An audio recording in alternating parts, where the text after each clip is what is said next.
അച്ചു അശോക് കഴിഞ്ഞ ഒരു 3-4 വർഷങ്ങൾക്കുള്ളിൽ വളരെ സാമ്പത്തികമായി ഉയർന്ന നിലയിലാണ് പ്രദേശവാസികൾ പറയുന്നത്. വളരെ സാമ്പത്തികമായി ഉയർന്ന നിലയിൽ ആയിരിക്കുന്നു. കാരണം ഒരു സ്വർണ്ണപ്പണയ സ്ഥാപനം ഏതാണ്ട് 4ഓളം സ്ഥാപനങ്ങളാണ് അവിടെ നടത്തിയിരിക്കുന്നത്.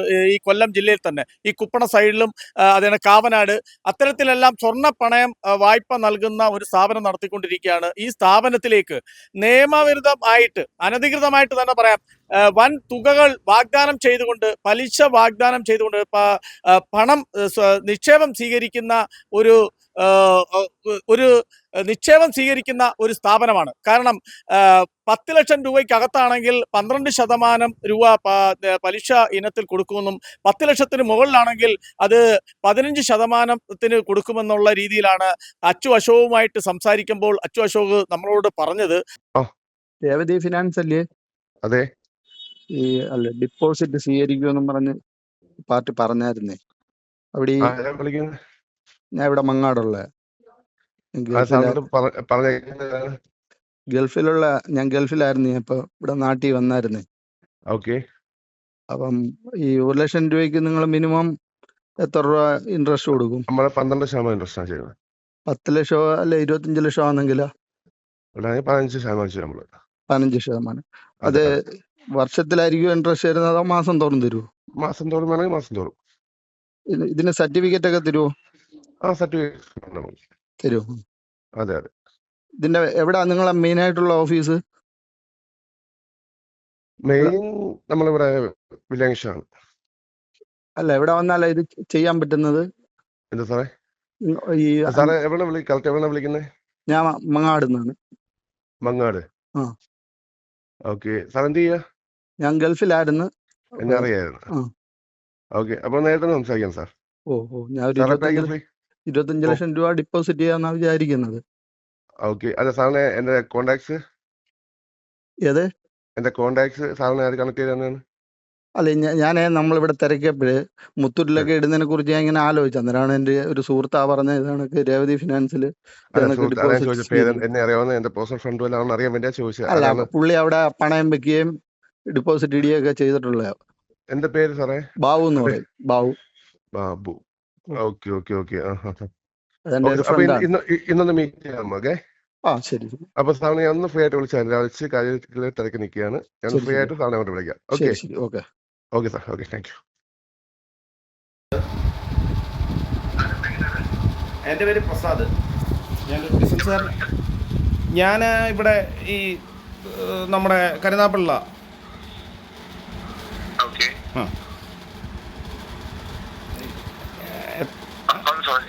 എന്തോ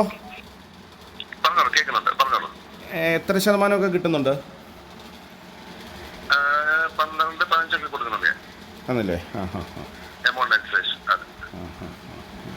12-15 12-15 ഇടയ്ക്ക് നിൽക്കും അല്ലേ?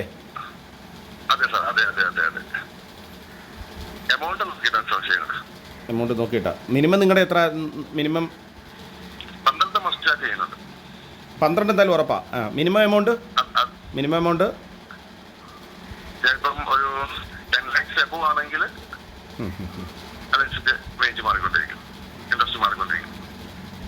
ശരി. നമുക്ക് നേരിട്ട് കാണാം. ഞാൻ വിളിച്ചോളാം. ശരി. ഓക്കെ. Thank you. ആ പ്രദേശത്ത് ഉള്ളവർ മുൻകാലങ്ങളിൽ അറിയാം. നമുക്കിവിടെ പോപ്പുലർ ഫിനാൻസ് എന്ന് പറഞ്ഞ ഒരു സ്ഥാപനം സാധാരണക്കാരിൽ നിന്നും പാവപ്പെട്ടവരും ഒക്കെ കൊണ്ട് നിക്ഷേപം വളരെ വലിയ തുകകൾ വാഗ്ദാനം കേട്ട് പലിശ കിട്ടുമെന്നുള്ള രീതിയിലാണ് കൊണ്ട് നിക്ഷേപം നടത്തിയത്. അത് പൂട്ടിപ്പോയിരിക്കുന്നു. അതേപോലെ തന്നെ തിരുവനന്തപുരത്ത് ശബരിനാഥ് എന്ന് പറയുന്ന ഒരു യുവാവ് നിരവധി പേരുകളിൽ നിന്ന് പൈസ സ്വരൂപിച്ച് അവർക്ക് നഷ്ടം വന്നിരിക്കുന്നു. അതേപോലെ തന്നെ പാതി വില തട്ടിപ്പ്, അങ്ങനെ നിരവധി തട്ടിപ്പുകൾ നമ്മുടെ കേരളത്തിൽ നടക്കുമ്പോഴാണ് ഇത്തരത്തിൽ ഒരു നിയമവിരുദ്ധമായിട്ട് തന്നെ 15% പലിശകൾ വാഗ്ദാനം ചെയ്തുകൊണ്ട് നിക്ഷേപം സ്വീകരിക്കുകയും ആ നിക്ഷേപം സ്വീകരിക്കുന്ന പൈസകളെല്ലാം ലക്ഷറി വാഹനങ്ങൾ എല്ലാം റെഡി ക്യാഷ് കൊടുത്ത് ലക്ഷറി വാഹനങ്ങൾ ഫോർച്യൂണർ, താറ്, അതേപോലെ ഇന്നോവ ഇതെല്ലാം നിരവധി വാഹനങ്ങൾ എടുത്തുകൊണ്ട് തന്നെ ടാക്സി ആയിട്ട് ഓടാതെ പ്രൈവറ്റ് വാഹനങ്ങൾ തന്നെ വാടകയ്ക്ക് കൊടുക്കുകയും അത്തരത്തിൽ നിയമവിരുദ്ധ പ്രവർത്തനങ്ങൾ ചെയ്യുന്നതായിട്ടാണ് നമുക്ക് അറിയാൻ കഴിഞ്ഞത്.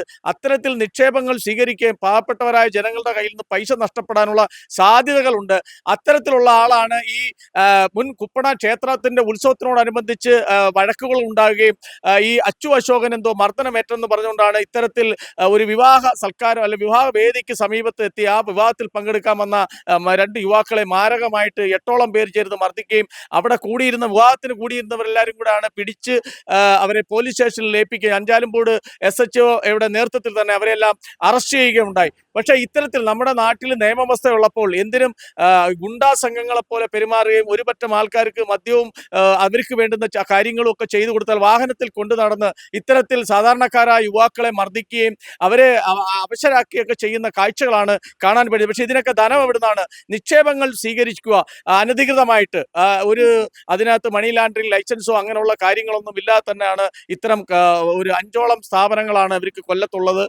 വളരെ പാവപ്പെട്ടവരായിട്ടുള്ളവർ ഈ 15% എന്ന് കേൾക്കുമ്പോൾ നാഷണലൈസ്ഡ് ബാങ്ക് അല്ലെങ്കിൽ മറ്റുള്ള സ്ഥാപനങ്ങളൊന്നും കൊടുക്കാൻ പറ്റാത്ത അവർക്ക് ഇതെങ്ങനെയാണ് അവർ പൈസ കൊടുക്കുന്നത്? നിക്ഷേപങ്ങൾ മോഹന വാഗ്ദാനം നൽകി നിക്ഷേപം സ്വീകരിക്കുകയും പാവപ്പെട്ട ജനങ്ങളുടെ പൈസകൾ നഷ്ടപ്പെട്ട് പോകാതിരിക്കുക. അതുമല്ല ആ സ്ഥാപനം നടത്തിക്കുന്ന ഉടമ സുതാര്യതയായിരിക്കണം. ഇത്തരത്തിൽ ഗുണ്ടാ സംഘങ്ങളെ പോലെ പെരുമാറുകയും യുവാക്കളെ ആക്രമിക്കാനും മറ്റുള്ള യുവാക്കളെ കൂട്ടിക്കൊണ്ടുപോയി അക്രമം നടത്തുന്നവരൊക്കെയാണോ ഈ ധനകാര്യ സ്ഥാപനങ്ങൾ നടത്തുന്നത്? തീർച്ചയായിട്ടും അതിന് സുരക്ഷിതത്വം വേണം, അതിന് ഉത്തരവാദിത്വം വേണം. ഈ പാവപ്പെട്ട ജനങ്ങളെ ഇത്ര കബളിപ്പിച്ച് രേവതി ഫിനാൻസ് എന്ന് പറഞ്ഞ് 4ഓളം സ്ഥാപനങ്ങൾ, രേവതി ട്രാവൽസ് എന്ന് പറഞ്ഞിട്ട് അത് രജിസ്റ്റർ ചെയ്തിട്ട് അത് ടൂറിസ്റ്റ് വാഹനങ്ങളായിട്ട് രജിസ്റ്റർ ചെയ്ത് ഓടിക്കാതെ സ്വകാര്യ വാഹനങ്ങളായിട്ട് തന്നെ ആൾക്കാർക്ക് റെന്റിന് കൊടുക്കുകയും അത്തരത്തിലുള്ള നിയമവിരുദ്ധ പ്രവർത്തനങ്ങളാണ് ഈ സ്ഥാപനത്തെക്കുറിച്ച്. എന്തായാലും പോലീസ് അവരെ അറസ്റ്റ് ചെയ്തിരിക്കുന്നു.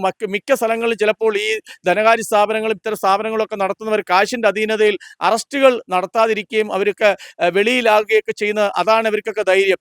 അപ്പോൾ അന്വേഷണ ഉദ്യോഗസ്ഥന്മാരായിട്ട് നിയമിക്കും. ആരെങ്കിലും കേസ് കൊടുത്തു കഴിഞ്ഞാൽ ആ ഉദ്യോഗസ്ഥനെ സ്വാധീനം ചെലുത്തി അവർ എല്ലാം ജാമ്യത്തിൽ ഇറങ്ങിപ്പോകുന്ന കാഴ്ചകളും നമുക്ക് കാണാം. പക്ഷേ ഇത്തരത്തിലുള്ള സ്ഥാപനങ്ങൾ നടത്തിക്കൊണ്ട് പൈസകൾ അനധികൃതമായിട്ട് നിക്ഷേപങ്ങൾ സ്വീകരിച്ചുകൊണ്ട് അദ്ദേഹമായിട്ട് സംസാരിച്ച 2 പേരെടുത്തും അദ്ദേഹം പറയുന്നത് 10 ലക്ഷത്തിന് മുകളിലാണെങ്കിൽ 15% തരാം, 10 ലക്ഷത്തിനകത്താണെങ്കിൽ 12%. ഇത്രയും പൈസ എങ്ങനെ ഏത് വകുപ്പിലാണ് കൊടുക്കുന്നത്? നിക്ഷേപം സ്വീകരിച്ച് പാവങ്ങളെ കബളിപ്പിക്കുന്ന ഇത്തരം സ്ഥാപനത്തിൽ അവരിത്തരം പൊതുസമൂഹത്തിൽ എന്തെങ്കിലും പ്രശ്നങ്ങളോ വഴക്കുകളോ ഉണ്ടായിരുന്നാൽ ആൾക്കാരെ കൂട്ടിക്കൊണ്ടുവന്ന് മർദ്ദനം നടത്തുക, ഇത്തരം കാഴ്ചകളാണ് നമുക്ക് കാണാൻ കഴിയും. എന്തായാലും നിയമം അതിൻ്റെ നിയമപരമായ നടപടികൾ എടുത്ത് ഇത്തരം കാര്യങ്ങൾ ആവർത്തിക്കാതിരിക്കാൻ വേണ്ട നടപടികൾ പോലീസിൻ്റെ ഭാഗത്തു നിന്നും സർക്കാരിൻ്റെ ഭാഗത്തു നിന്നും ഉണ്ടാകട്ടെ. മലയാളി വാർത്ത, രാംഭദ്രൻ.